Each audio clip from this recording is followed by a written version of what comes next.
Bienvenidos a los 41 tropiezos del heteronorma en México. Estamos nuevamente en la Casa de Cultura Reyes Heroles, aquí en la Alcaldía Coyoacán, que, bueno, como ya saben, desde la temporada pasada nos ha recibido pues, con un enorme regocijo. Y la verdad es que siempre nos sentimos muy contentos de volver a estos espacios emblemáticos de nuestra ciudad.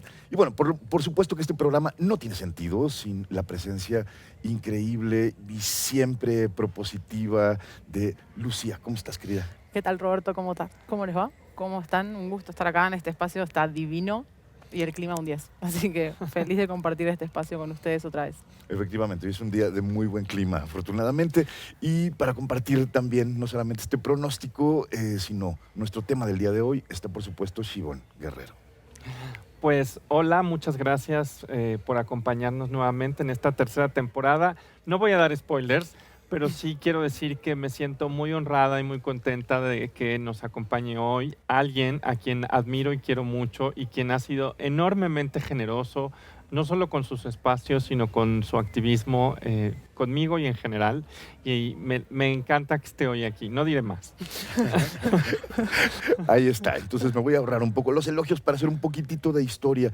El día de hoy vamos a hablar de Letra S, ese suplemento antológico y enormemente importante, surgió en el año 94, Letra S, Salud, Sexualidad y SIDA, que si pensamos justamente en nuestra idea de los tropiezos de la heteronorma, me parece que ese es uno de los más importantes en un momento clave para la historia del siglo XX, como es precisamente la pandemia del SIDA. Y para platicar, por supuesto, mucho más sobre ese tema, está con nosotros, pues precisamente su creador. Él es Alejandro Brito, es por supuesto universitario, él es del ENEP Acatlán, él es historiador, pero también es periodista y uno de los activistas más importantes de nuestro país, que, bueno, ha luchado no solamente por la causa del VIH, sino ha luchado también en contra de los crímenes de odio. Y bueno, vamos a platicar muchísimo más acerca de la enorme trascendencia que este suplemento y su trabajo como activista ha tenido en nuestro país. Querido Alejandro, muy buenos días. Gracias por estar con nosotros. Buenos días, de verdad es un gustazo estar aquí. Muchas gracias por la invitación y muchas gracias por esa introducción y esos elogios. La verdad es que pues aquí estoy para lo que ustedes me puedan requerir. Alejandro, antes de arrancar precisamente con el tema de Letra S, a mí me gustaría mucho arrancar por el tema del activismo, por tu introducción al mundo del activismo LGBT, porque este ocurre precisamente antes de la llegada del SIDA, de los primeros casos. Estamos hablando, digo, que hoy el SIDA, el primer caso registrado, tiene casi más de 40 años en realidad, ¿no? Sin embargo, tu trabajo como activista comienza en los años 70, cuando se vivía otra atmósfera, otra sensación, otro nivel de esperanza. En general, cuéntanos un poquito de cómo te introduces al activismo LGBT. Sí, mira, yo ya desde el CCH, o sea, desde el nivel bachillerato, yo ya estaba militando en un partido de izquierda, en un partido trotskista, ¿no? Que me parece que de la izquierda era la más progresista en todos estos temas, ¿no? ¿Cuándo surgen los primeros grupos LGBT en 1978? Yo voy al 10º aniversario de la manifestación, no, del 2 de octubre del 68, el 10º aniversario, y de pronto descubro unos contingentes muy peculiares, ¿no? Vestidos muy más colorido que los otros contingentes, ¿no? Iban con globos rosas y gritaban consignas muy diferentes a las que gritaban los otros contingentes, que eran de obreros, estudiantes, campesinos, colonos. Pero estos contingentes, yo dije, ¿quiénes son? Y empecé a escuchar, estamos en todas partes, homosexuales y lesbianas estamos en todas partes. Y yo no sé, me sentí tan identificado que dije, yo soy de ahí.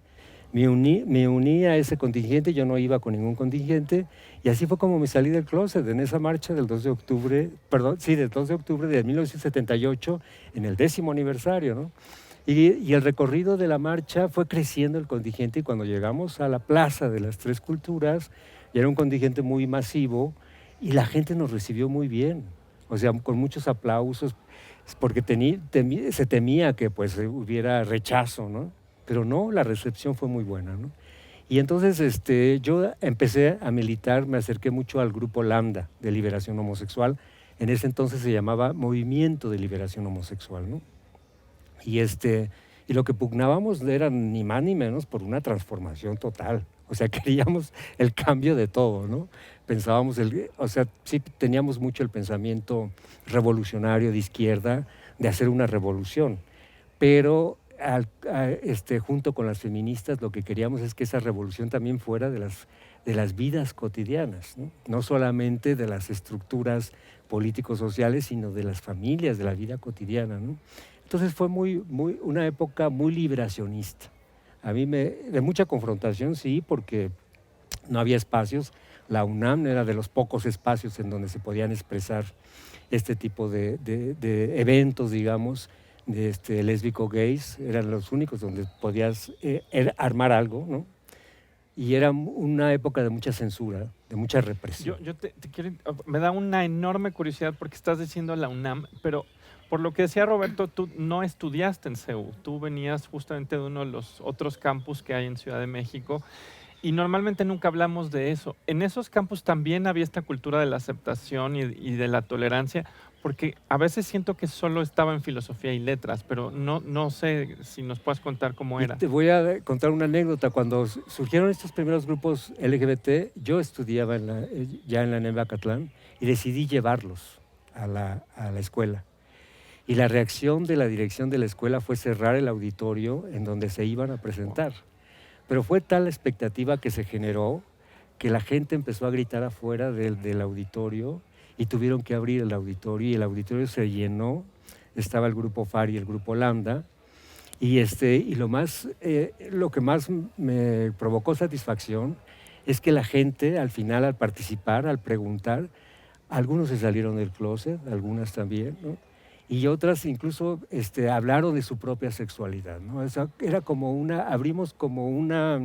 destapamos algo que la gente estaba necesitada de hacer. No nada más gays, lesbianas y trans, sino también la misma gente heterosexual necesitaba hablar de eso, de su sexualidad, ¿no? De liberarse de eso. Entonces fue muy, muy bueno. Y a pesar de la reticencia de las autoridades, se abrió el espacio, ¿no? ¿Y cómo crees que esta experiencia que comentás en el activismo impactó en el desarrollo después de Letra S? Mira, Letra S se crea en los 90. En estos años, digamos, 70s, 80s, después hubo un reflujo del movimiento, de la primera etapa del movimiento de liberación homosexual, que así se llamó, ¿no? Todos los años 80 hubo muy poca organización, muy poca visibilidad, ¿no? Y en los 90 empezó otra vez como el surgimiento. Y en los 90 es cuando surgen muchas organizaciones, se multiplican, feministas, LGBTs, y pues para mí fue una continuidad, ¿no? Porque surge lo que decía Roberto, la epidemia del VIH-Sida en los 80s, que eso fue, digamos, también algo que contribuyó a que la primera etapa del movimiento de liberación homosexual se detuviera, ¿no? Muchos activistas murieron, otros se enfermaron gravemente, entonces lo que urgía era como dar atención a las personas, ¿no? Una especie de servicios asistenciales, ¿no? Que mucho se fue por ahí el apoyo que se dio, ¿no? Y Letra S surge en 1994, ¿no? En el periódico El Nacional primero, ¿no? Ahí tuvimos problemas también de censura. Cuando hay un cambio de dirección en el periódico, viene una directora que fue Enriqueta Cabrera, y ella sí nos dijo, en este periódico no se puede hablar de homosexualidad. No, nos prohibió que publicáramos fotos de hombres desnudos o besándose o, digamos, afectuosamente, ¿no? Cuando la epidemia del VIH a quienes más afectaba en ese momento eran los hombres homosexuales, ¿no? Entonces nos fuimos de ahí porque no aceptamos la censura. Y por fortuna fuimos con La Jornada, y la directora nos dijo, oigan, ¿pero qué hacían allá? Si esto pertenece aquí, es nuestra línea editorial, ¿no? Esa es nuestra línea editorial. Entonces en La Jornada hemos tenido la libertad absoluta de decir, de publicar no solamente textos, sino imágenes, ¿no? Y de invitar colaboraciones y todo. Bueno, hay que mencionar también que el Nacional era un órgano público, es decir, Exactamente. era un periódico del Estado, creado en el periodo cardenista y bueno, de una larguísima tradición, pero sí, un periódico con una línea estatal, ¿no? Exacto, y fíjate, el argumento que nos dio la directora de entonces fue que nosotros, con el tema de la homosexualidad, abordando la homosexualidad, le abríamos un flanco que ponía en debilidad al Estado. Eso nos decía, que por ahí puede ser atacado por la Iglesia y por fuerzas conservadoras y que no nos olvidáramos de que estábamos en un medio oficial, ¿no? Y que nos teníamos que ajustar a sus directrices, ¿no? Yo no acepté, le dije que eso era homofobia y era censura. Dije, yo me voy de aquí, ¿no? Trató de detenernos, trató de decir, no, espérense, miren, que no sé qué. Nos fuimos de ahí, digo, si nos van a censurar aquí, preferimos irnos, ¿no? Antes de aceptar censuras, ¿no? Bueno, me gustaría mucho seguir platicando sobre todo de la gestación del proyecto de Letra S. Vamos a ver ahora una cápsula precisamente sobre lo que es este suplemento, lo que ha significado este suplemento y lo que ha significado muchas de las acciones que a partir de su creación se han detonado para las políticas sexuales, sociales, de salud pública en nuestro país. Y regresamos aquí a los 41 tropiezos de Letra Enorme en México.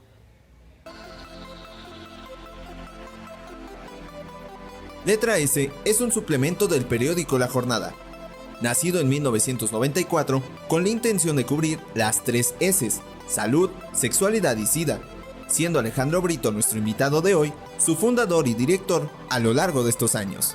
Después de involucrarse en el activismo LGBT en los años 70, Brito vio a principios de la década de los 90 un resurgimiento de organizaciones LGBT movilizadas por la pandemia del VIH-Sida, siendo en este momento en el que decidió unir su profesión de periodista con su pasión de activista, creando la Letra S, el cual fue censurado en un principio por el periódico El Nacional, para finalmente terminar en La Jornada. El nombre de la Letra S fue escogido por Carlos Monsiváis, quien también formó parte del consejo editorial del suplemento, y fue un personaje importante en la lucha contra el SIDA en México. La Letra S fue fundamental en la denuncia al gobierno mexicano, en su inacción respecto al número de casos de VIH-Sida, y es que mientras los derechohabientes del Seguro Social tenían acceso a antirretrovirales desde 1997, fue hasta el año 2003 que la Secretaría de Salud los ofreció a todas las personas sin necesidad de estar aseguradas.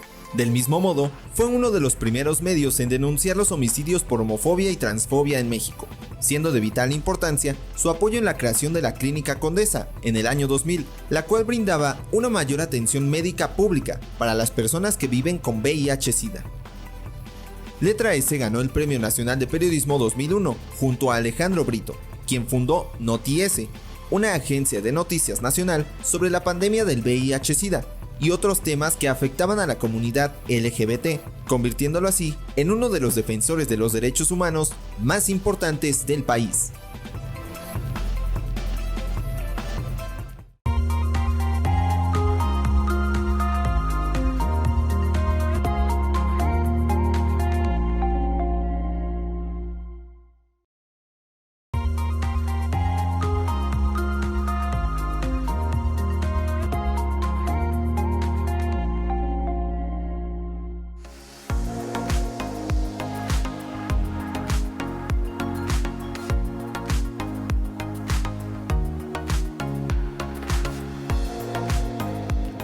Estamos de regreso en los 41 tropiezos de Letra Enorme en México, platicando con Alejandro Brito, fundador del suplemento Letra S, Salud, Sexualidad y SIDA. Y en el bloque pasado nos quedamos un poco pendientes con cuál fue el proceso de gestación del proyecto Letra S, quiénes estaban ahí, cómo se les ocurre. Es decir, el primer caso registrado en México de una persona con VIH es en el año 83, ¿no? Y nos contabas en el bloque pasado que es en el año 94 que ustedes deciden crear el suplemento. ¿Cómo se da este proceso de gestación, Alejandro? Mira, se da por una oportunidad. Ya existía un suplemento en el Nacional, hay que decirlo, encabezado por un hombre admirable, Galván, que murió precisamente a consecuencia del SIDA. Tenía 2 años de existencia, se llamaba Sociedad y SIDA, ¿no? Y el director del Nacional lo iba a desaparecer porque ya no, la gente que se quedó ya no estaba satisfecha con ello. Entonces yo fui con él y le dije, dame chance, yo lo quiero continuar porque es un esfuerzo importante, ¿no? Y dijo, bueno, te doy la oportunidad, pero si en unos meses no logras poner orden ahí, me dijo, lo desaparezco, ¿no? Y no, logramos con un equipo de comunicadores, de activistas, de doctores también, todos hombres primero fuimos puros hombres, ya después fue la composición de letra S fue cambiando y ahora ya es muy plural, ¿no? Ya es muy inclusiva. Logramos levantarlo y logramos dar continuidad y le tuvimos que cambiar el nombre porque los anteriores pues sí reclamaban el derecho, ¿no? ¿De quién Y fue sí, la idea del nombre, Alejandro? Fíjate que de Monsiváis, Carlos Monsiváis nos apoyó muchísimo. Yo creo que Monsiváis ha sido una de las figuras más relevantes, pues ustedes ya hicieron un programa sobre él, del movimiento LGBT, ¿no? Yo creo que no se puede entender el movimiento LGBT en México sin la figura de Carlos Monsiváis y también de la lucha contra el SIDA, ¿no? Ha sido el apoyo fundamental y para Letra S él incluso fue parte del consejo editorial del suplemento y fue colaborador constante. Y no solamente eso, para mí era mi crítico más estricto, ¿no? Cada vez que aparece mensualmente en el periódico La Jornada, cada vez que aparecía el número, me llamaba y me decía, esto no me gustó por esto y esto por qué, pero esto estuvo muy bien. O sea, era así como, no era nada complaciente y nos apoyó en todo, ¿no?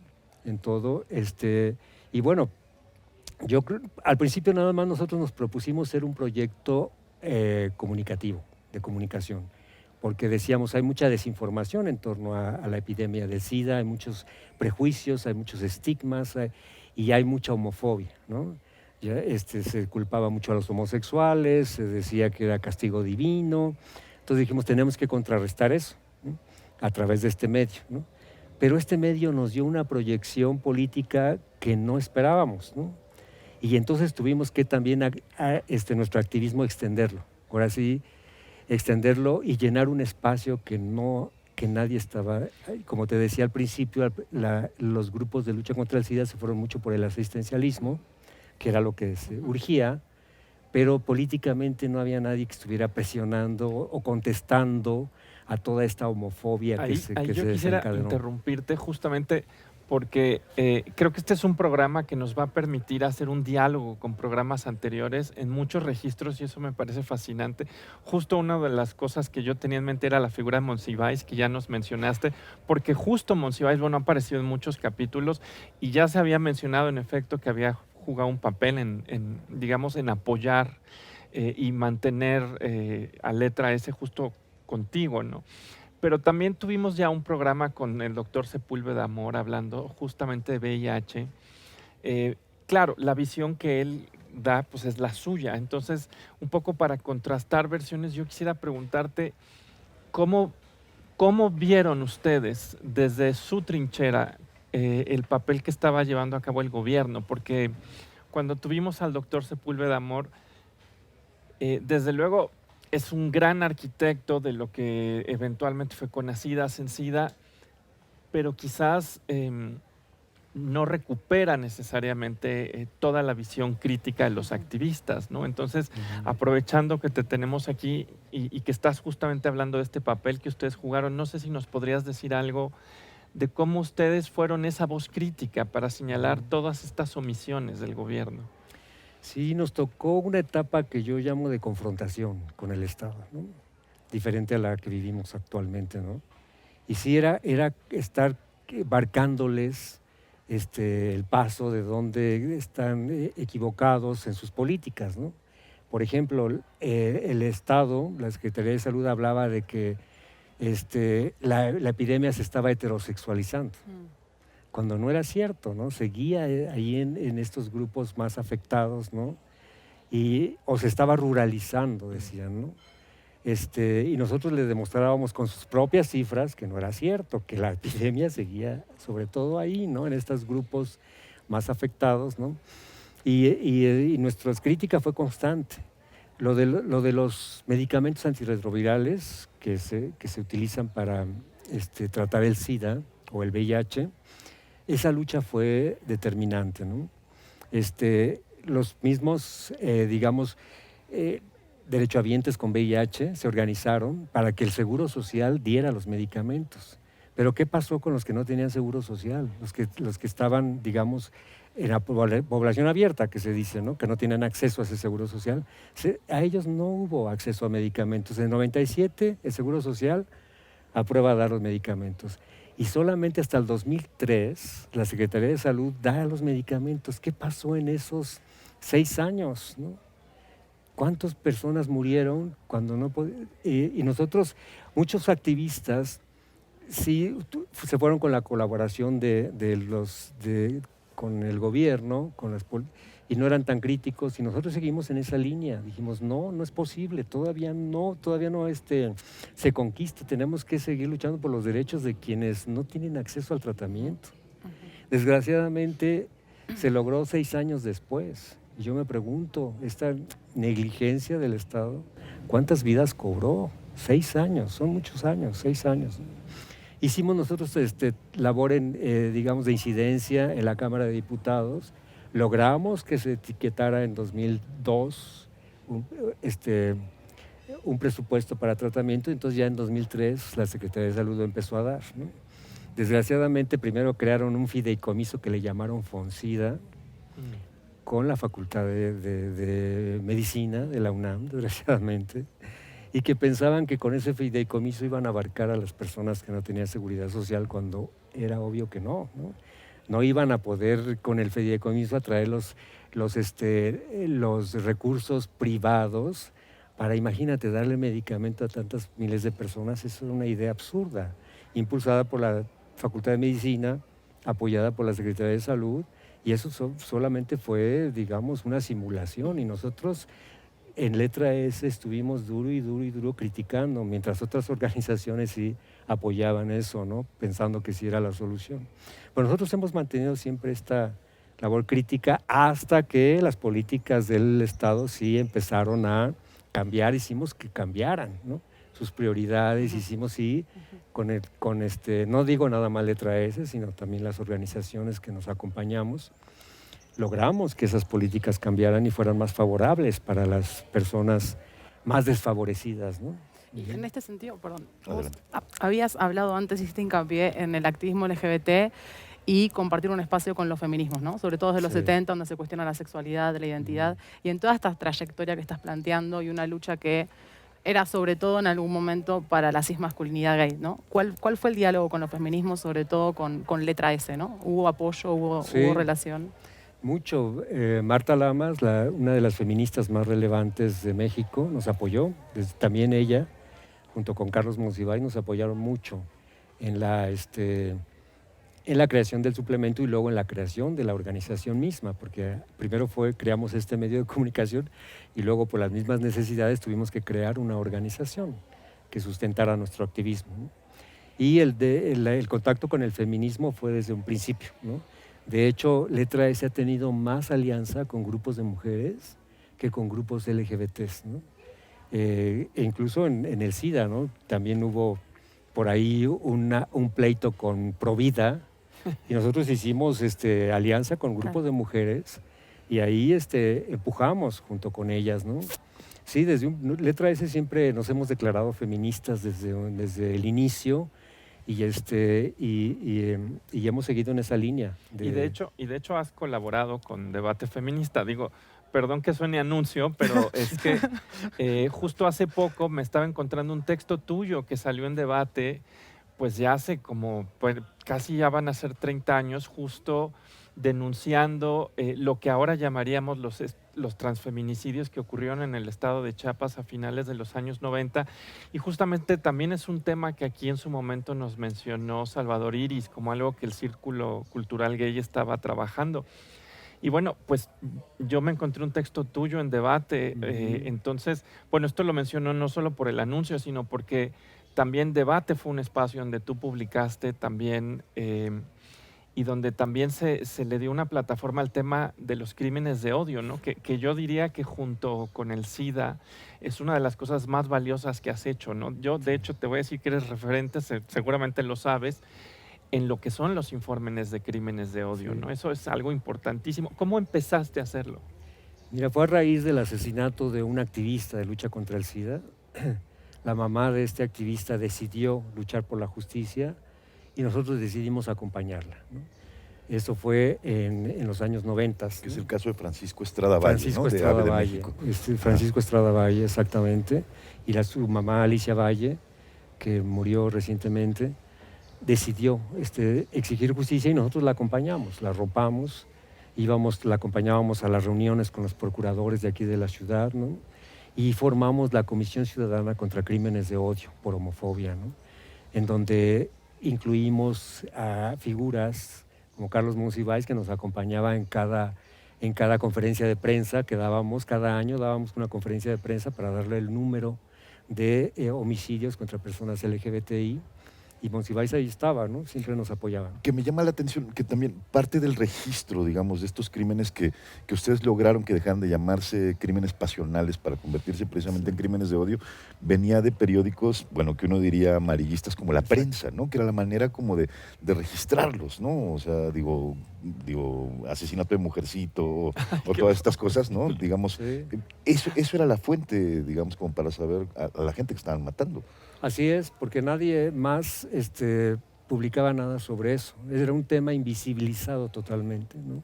A nadie le importaba, digamos, pues que asesinen a un maricón, pues es lo normal, porque es su modo de vida el que lo llevó Tal cual. a eso, ¿no? O sea, su modo de vida explicaba su final de vida, ¿no? Entonces, estaba muy legitimada la violencia y solamente los periódicos amarillistas publicaban eso. Y yo creo que esto ha sido nuestra contribución, ¿no? El darle la vuelta al tema, al decir no, es un tema que debe interesar a toda la sociedad, es un tema que es un tema de justicia, de derechos humanos, ¿no? No es un tema que se explique por sí solo, que tengamos que culpar a las víctimas por su modo de vida, ¿no? Entonces sí, empezamos haciendo ese trabajo, pero nosotros dijimos, a ver, es un tema complicado, difícil, y lo que nosotros tenemos que hacer es influir en la agenda de los medios de comunicación para que de ahí esa agenda influir otras agendas, ¿no? Entonces era lo que queríamos hacer. Por eso publicábamos y damos estas conferencias de prensa cada año, para insistir en el tema y que los medios serios lo tomaran y de ahí ya otras agendas, ¿no? Los organismos de derechos humanos, las mismas agendas de los grupos LGBT, que todavía era un tema que otros grupos LGBT no tocaban, no tenían en su agenda, ¿no? Todavía no les caía el 20 que era un problema fuerte y real, ¿no? Que no conocíamos su dimensión. Y creo que esa es la contribución de Letra S, ¿no? Logramos que de verdad se pusiera una atención pública seria al tema, ¿no? Que se le tomara muy en serio y empezar a producir respuestas, ¿no? Sí. Lo escuchamos y parece no tan difícil, pero me imagino que debe haber habido un montón de trabas, ¿no? Por ejemplo, no sé, cuál fue la reacción de los estados más conservadores, ¿no? Queriendo difundir este tipo de posturas. Sí, nos decían que no existía, que no era cierto lo que nosotros decíamos, que en su estado no mataban homosexuales, como decíamos nosotros, ¿no? Recuerdo el asesinato en Querétaro de un activista, Octavio Acuña, un activista de lucha contra el SIDA también. Lo mataron y ahí fuimos a apoyar. Y las autoridades decían que no había sido por homofobia, ¿no? Incluso se inventaron una historia, inventaron a un asesino, ¿no? Un supuesto asesino, para decir que era un crimen pasional, ¿no? Para inventarle que era un crimen pasional. Sí, no era... fue terrible, no creían que eso fuera cierto o simulaban no creer, ¿no? Sí, no fue fácil porque además también pedíamos información a las fiscalías, a las procuradurías y nos decían, nosotros no tenemos esa información, no, aquí no matan homosexuales y a nosotros no preguntamos la orientación sexual de las víctimas, ¿para qué? ¿No? Entonces sí, sí, fue muy difícil eso. Ahora ya el panorama ha ido cambiando, pero al principio sí fue muy difícil, ¿no? Bueno, pero de acuerdo a las estadísticas, seguimos en el ranking de los lugares más altos, digamos, de crímenes de odio en el mundo en general. Estamos platicando con Alejandro Brito, director del suplemento, yo diría, del proyecto Letra S. Vamos a seguir aquí en los 41 tropiezos de Letra Norma en México, platicando con él. Así que después de este corte, estamos de regreso.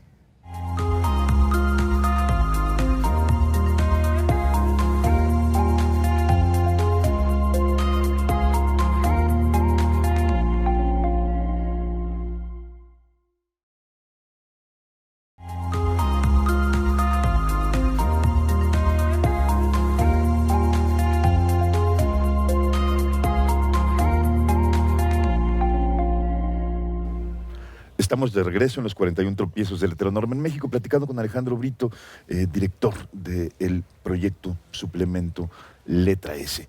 Y digo, estábamos hablando hace un ratito en torno a la incidencia de los debates que se generaban en el suplemento con el gobierno, con las autoridades sanitarias, con otras organizaciones feministas, LGBT, etcétera. Pero yo quisiera saber cuál fue el impacto, digamos, en el público de a pie, cuál fue el impacto en esos lectores de un periódico en ese momento tan importante y conocido como La Jornada, digamos.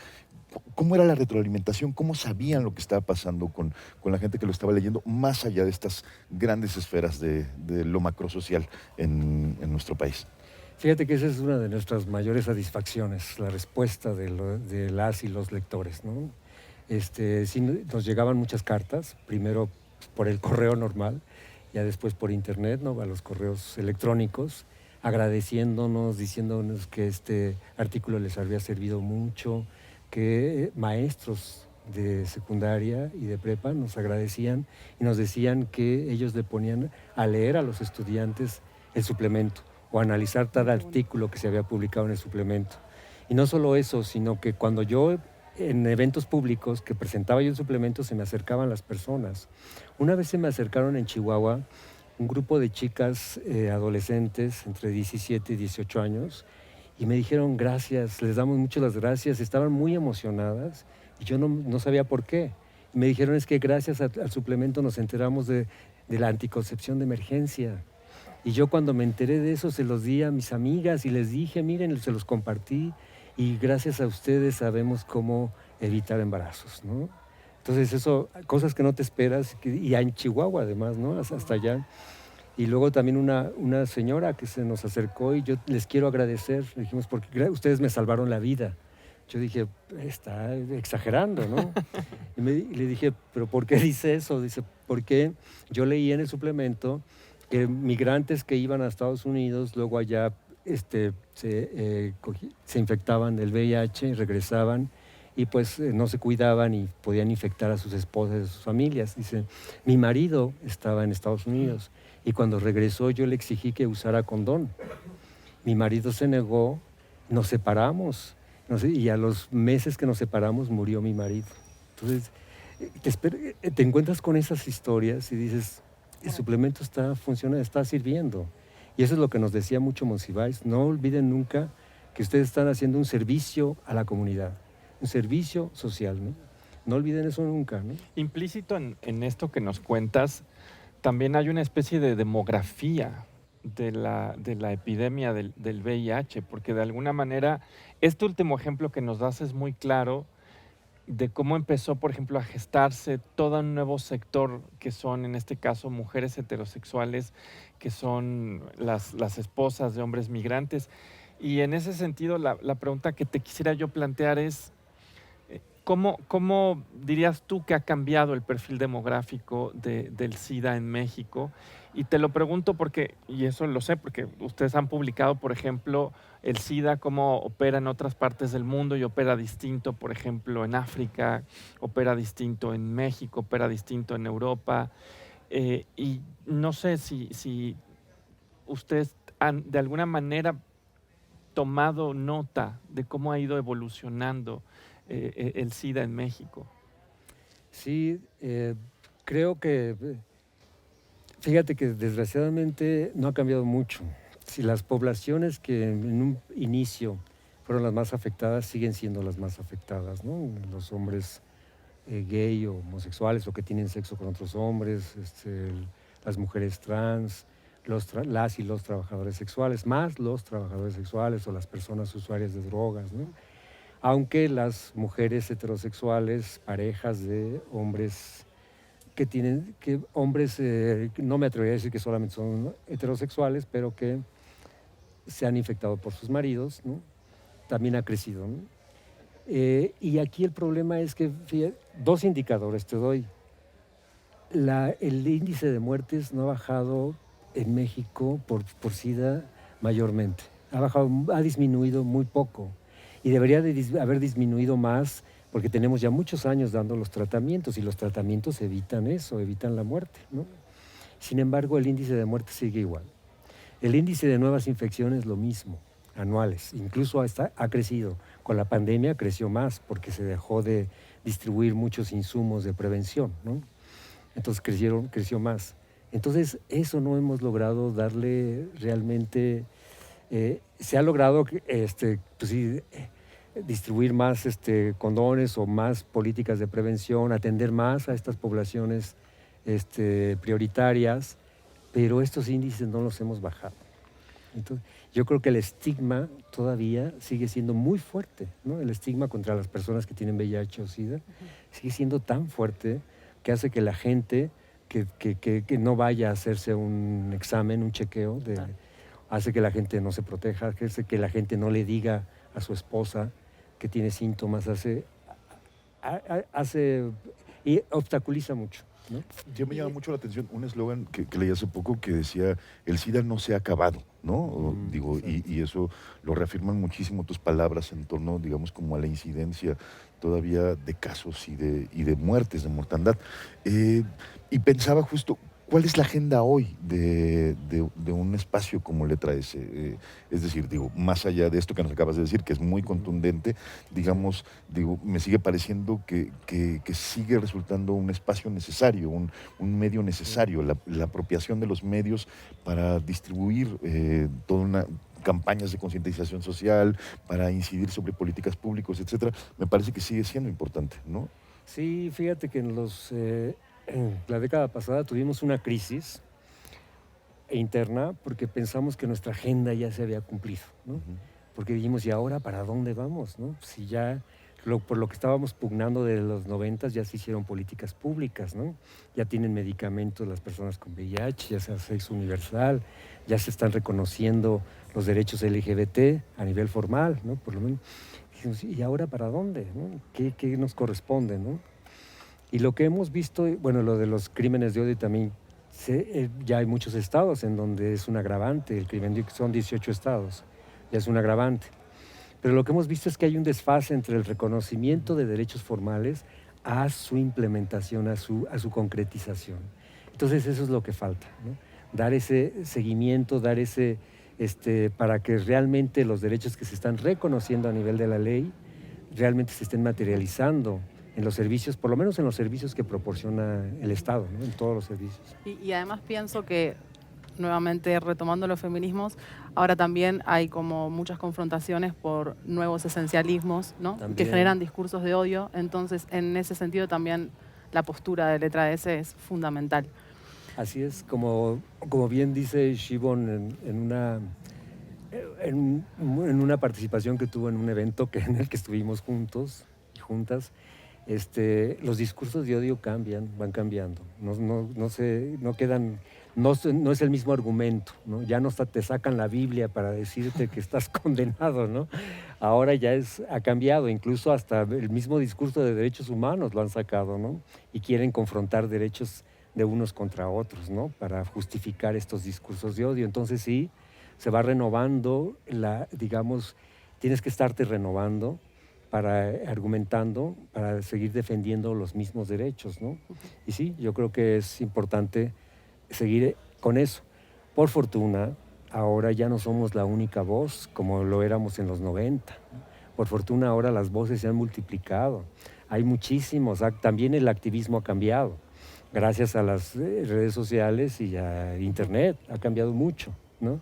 Entonces, y se han multiplicado en los estados en donde no había ciudades o pequeñas ciudades en donde no había nada, Ahorita ya hay activistas, ¿no? Entonces digo, esto también es un cambio importante. Ya no, letra S, digamos que ya no tiene esa, no sé si llamarle esa responsabilidad de que en las espaldas teníamos que cargar todo eso, sino ya hay muchas espaldas que están cargando esa responsabilidad, ¿no? Entonces yo creo que ese es un cambio, ¿no?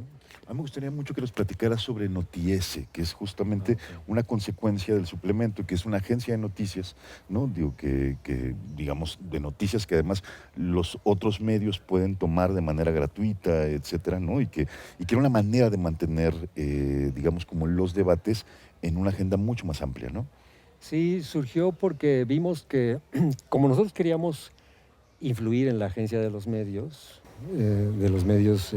más serios, o de los medios que se publican en todo el país, tener con un suplemento no era suficiente. Entonces dijimos, vamos a crear una agencia de noticias para llegar a muchísimo más medios, para influir dentro de más medios de comunicación.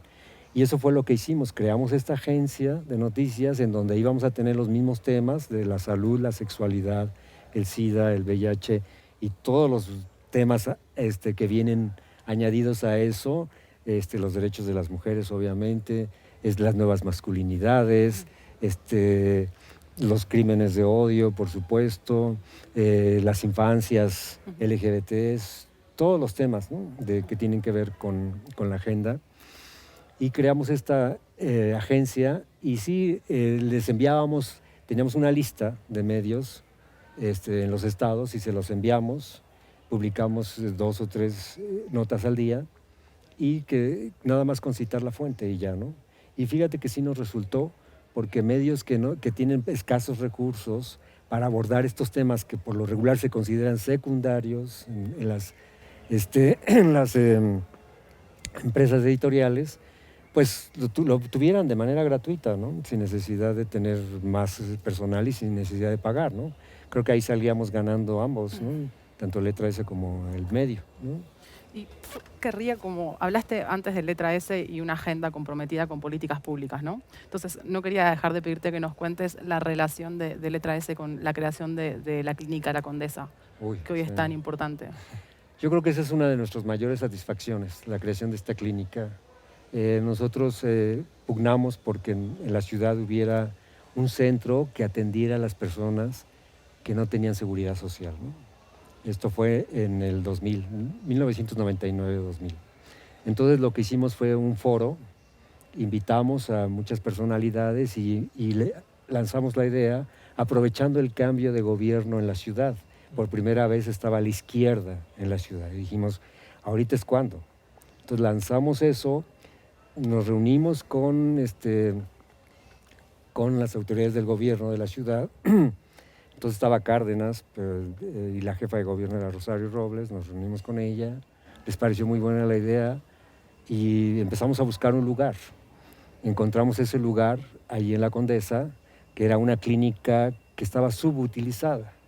Entonces dijimos, bueno, ahí, y logramos que se inaugurara en el 2000 esta clínica, que ahora es un modelo de atención, ¿no? Porque además impulsamos también a la doctora Andrea González, que es la que ha estado al frente ya de muchos años en la clínica, que ha tenido un trabajo extraordinario y su política ha sido incluir a las comunidades, ¿no? Que atiende, darles un espacio adentro de esta clínica pública que en ningún otro lado se da, ¿no? Y eso ha sido su éxito, ¿no? Y fíjate, te voy a comentar que en la inauguración, cuando se inauguró en el 2000, de pronto nos dijeron que desalojáramos el recinto porque les llegó que habían puesto una bomba, ¿no? Porque había oposición de gente, de los mismos trabajadores de la clínica, de la Universidad La Salle, que está junto, de los vecinos. Te digo, el estigma es muy fuerte. Entonces decían, ¿cómo nos van a poner aquí una clínica de sidosos, ¿no? Y entonces lanzaron ese rumor de que había una bomba y tuvimos que desalojar el recinto en plena inauguración, ¿no?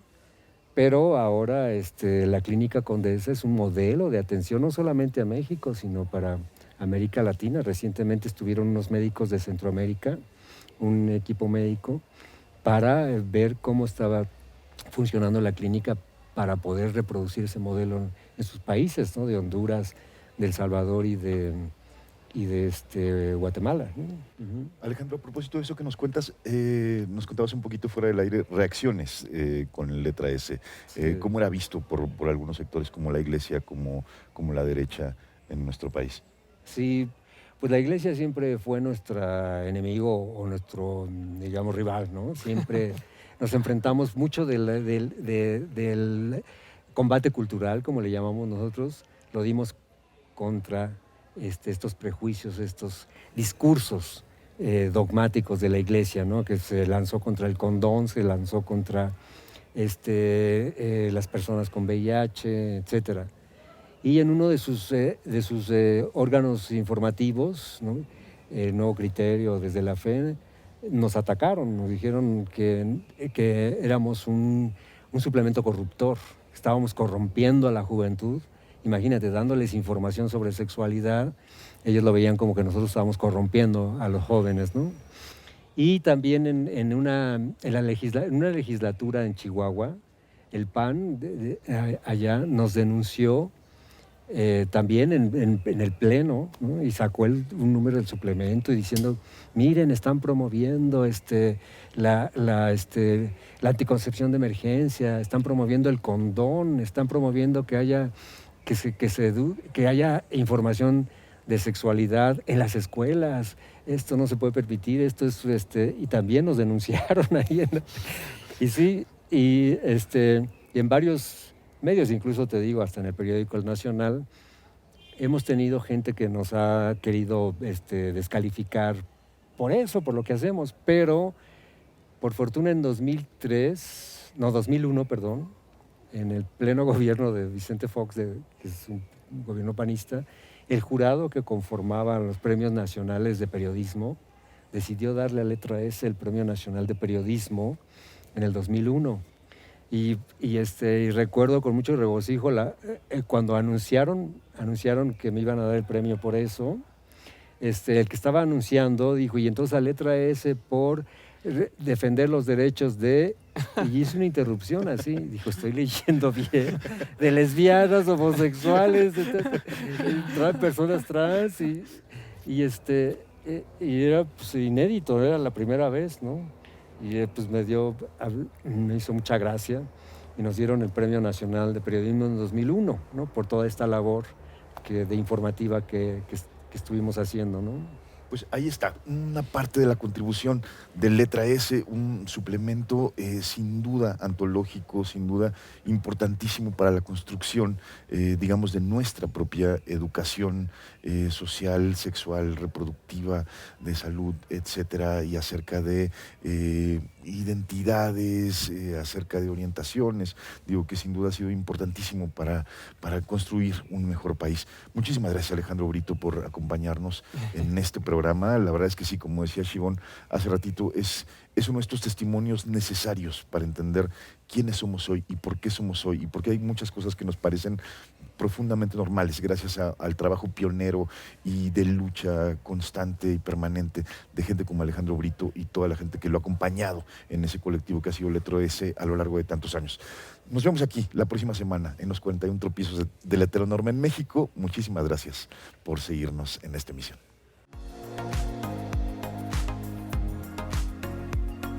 Menciono eso por dos razones, porque vamos a hablar de neomexicanismo, pero concretamente del arte queer dentro del neomexicanismo, ¿no? Entonces, me llama mucho la atención que dentro de un proyecto que se llama neomexicanismo, que parece un reclamo de la identidad nacional, haya sin embargo algo que se llama arte queer.